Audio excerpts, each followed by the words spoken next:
Good morning, everyone, and welcome back. My name is Shannon, and this is Sewing with Nightmare.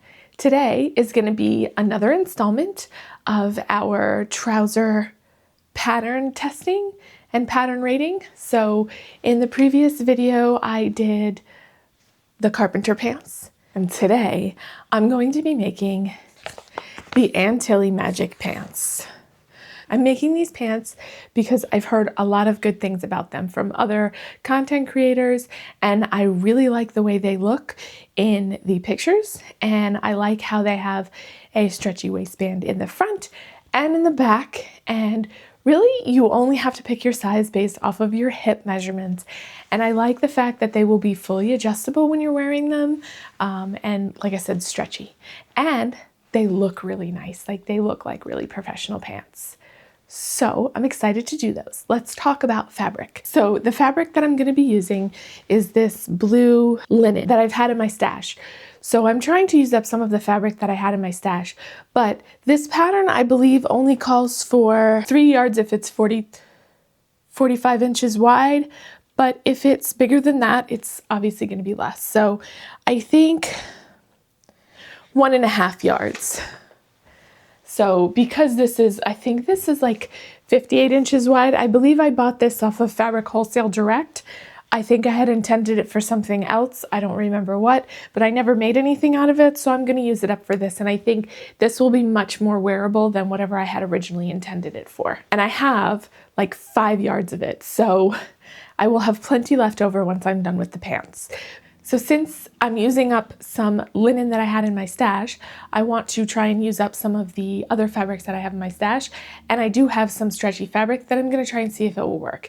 And for the pocket material, I just have some cute quilting cotton. I don't have it on hand right now that I'm going to be using for the pockets because I just decided I didn't really want to do them in the same material as this. I thought it would look cute, and you can't see the pockets anyway, so honestly, it really doesn't matter. So with that being said, let's go get started with cutting out this fabric. So here I'm creating the opening on the back panels that allows the strap to go through. The strap is connected to the elastic, and it goes around the back portion of the pants, and then it snaps in place in the front. These openings are created just like a welt pocket is created, except you never put a welt in there. Like, you don't put the extra fabric in there to conceal it. And like I said, the elastic is going to be encased in the back waistband, and then the straps come through that hole and then snap into place around the D-rings. In this part, I'm doing the back rise, and then I do the waistband in the back, and I reinforce that with the twill tape in order to prevent it from stretching out while wearing.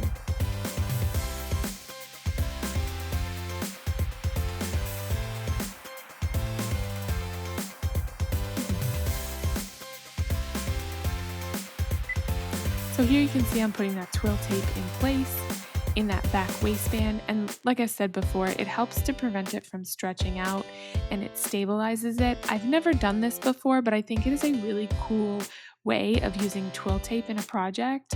So I have since used it in other projects, and I feel like it is definitely a better way than using like fusible interfacing. So here I am constructing the little pieces of fabric that hold the D-ring in place, and then those get sandwiched in between the pocket lining in order to hold them in place.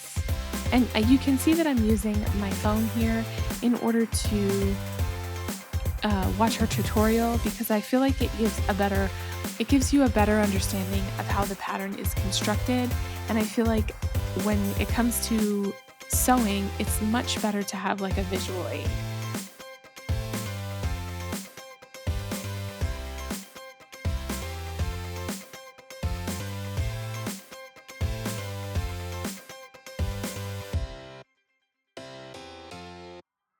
So here I am sandwiching that D-ring in between the pocket lining and the front panel, and that holds that in place, and I stitch all the way down and make sure to backstitch back and forth a few times, and I do that on both sides for this pocket lining. And then you reinforce it with some twill tape, again, to prevent any stretching out of the fabric, because this is the panel that goes over the front of the pants, and behind that is the stretchy knit fabric that you put in place there to kind of help you be able to get the pants on and off.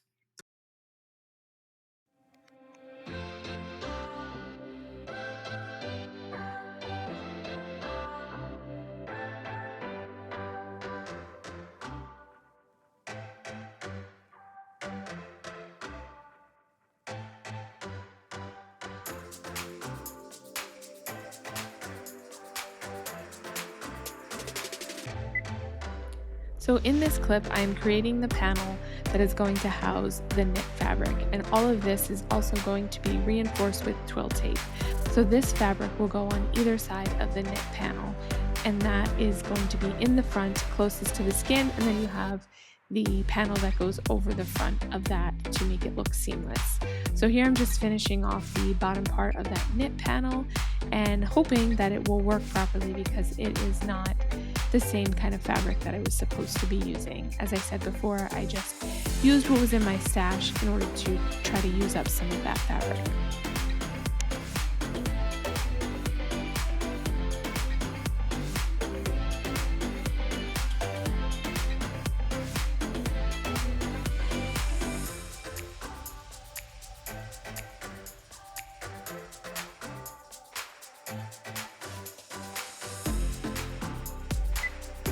So here I'm sandwiching the knit fabric in between the layers of woven, and that will create the knit panel, and it also creates the pocket bag part of the pocket. So the other part is the facing piece that is in the front, then this part is the pocket bag portion of the pocket that also is attached to the knit panel. It's a little bit complicated, and you probably need to see the pattern in order to truly understand what exactly I'm talking about. And then after I created the panel, I attempted to understitch as much as I could to try to help that fabric roll to the correct side. I don't know how successful this was. It still kind of shows a little bit if you look at the waistband in the pants, and I'm not really sure if that's because I didn't do a good job of understitching, or if it really has more to do with the fact that I did not use the correct fabric for the knit panel. And that will only really be something that I will know once I make another pair of pants with the correct fabric. So I will have to let you guys know. So the next step in the process is to stitch all the way around the pocket bag to secure it in place. And I believe you also stitch across the knit panel. I can't really remember. And then after that, she wants you to run it through the serger, which, to be honest with you, I was like, there is no way that at this point I can put it through the serger. So what I decided to do instead was to finish it off using bias binding, because while I have a serger and I probably could have done it at the beginning before attaching it, I just know that there was no way I could get it through when it was already attached to the pants. And good for her that she was able to do it, but I would not. So like I said, I decided to use bias binding, which was a little bit challenging around the curves anyway, but I feel like this was a much easier thing to sew on than it would have been for me to try to get it through the serger and try to go all the way around all of those curves. Like I said, if I had done them as individual pieces before assembly, it would have been absolutely no problem. But once it's assembled, I was terrified I was going to cut something off and totally destroy the pants.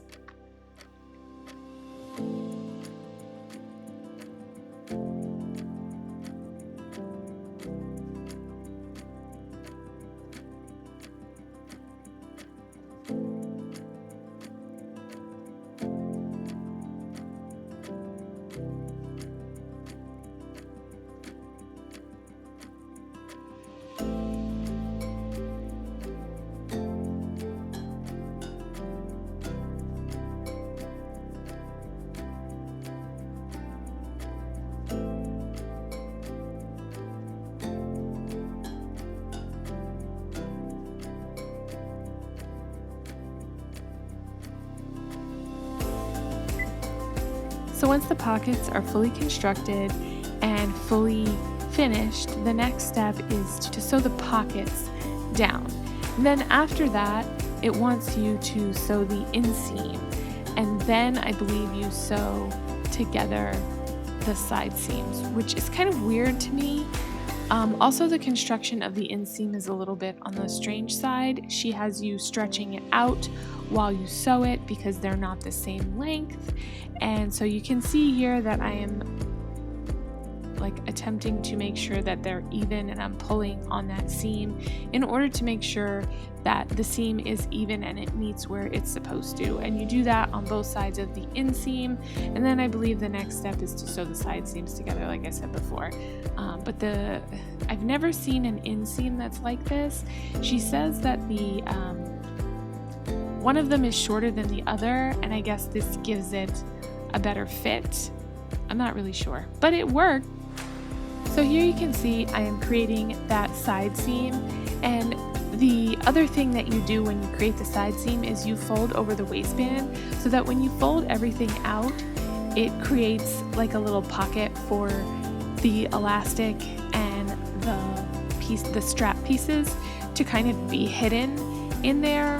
And even though they are hidden, you can still access them and you can still adjust it if you needed to, or if you needed to take the elastic out and replace it, whatever the case may be. So it is still very easily adjusted, even after it is fully constructed. So here I'm creating those straps, and once you sew these straps together, you then turn them and add the snaps to them. And like I said, this is super easy, this pattern, because you do not have to worry about buttons, buttonholes, zippers, no complicated construction methods in this pattern at all. And I really do think that it is a great pattern. In this clip, I am hand stitching the snaps in place. However, the angle is awful and you cannot see what I'm doing, so I do apologize for that. I think the next clip has a better angle. I just thought it was kind of funny and I included it because I am totally out of frame, and I feel like this is just kind of sometimes what happens when you're totally not paying attention to where your camera is pointed.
So this is not the first fitting that I did. This is after I already made any adjustments that I needed to make to the waistband, and I sewed the waistband to the snaps and tacked that down into place. This is where I am checking to see how the length is looking, and I had pinned them up and I was checking to see if they were going to look good with shoes, and I thought, I was wearing slippers, but still, I mean, it's the same amount of height regardless, and I thought that they were going to be the right length. So I went ahead and ironed all of the seams that I didn't iron before, and I ironed up the hem, and then I hand stitched it down, and then I put them on for the reveal, and they were way too long, and you will see that in the clip after the next one. I believe it's like 2 more clips. And you'll see how long they are. And then I went back in and I think I took them up by about 1/2 of an inch. And I still think they might be a little bit too long. So I might have to go back in and take them up again. But that is totally my fault because I was going based off of the inseam, and I don't think these pants sit exactly where you can actually use that measurement. So because they are not, they fit me well, but they are not super fitted pants. So the inseam is a little bit off regardless. But either way, I am very happy with the results, and you can see how they look in the reveal. Right here, I'm just making sure that they're completely even before hand stitching. And then I go ahead and hand stitch them down all the way around on both legs, and then we will be off to the reveal.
So this is right after I hemmed them the first time, and you can see how long they are and how much they're touching the ground in this video.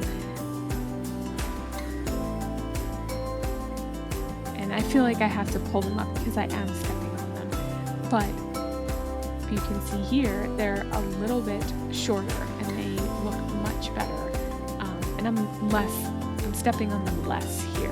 I still was stepping on them a little bit throughout the day, and I think that I need to go back in and take a little bit more off of them, but it was less than it was in the first clip.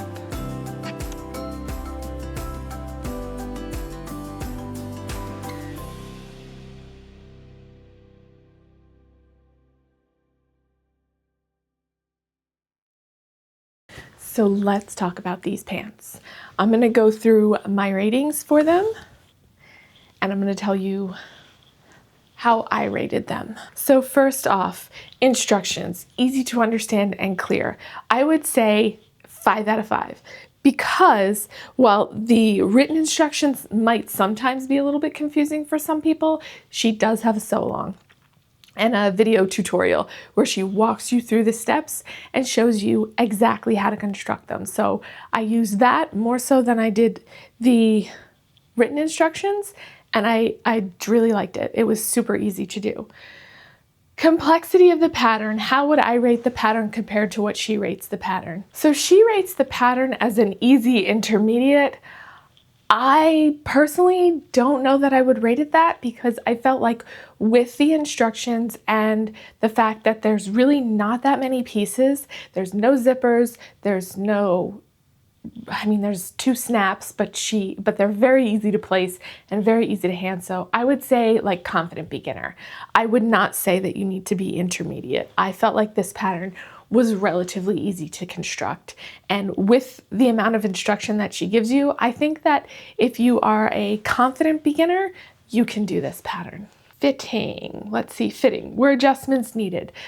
Only a few. So I didn't have to do any rise adjustments. I didn't have to adjust anything really. The only thing that I had to adjust was the elastic in the back, which everybody would have to adjust it because I think she makes the elastic a little bit bigger in the pattern than what you would actually need so that you can adjust it down to fit you. So yeah, that was really the only adjustment. Did the pattern fit true to size, or was the sizing off?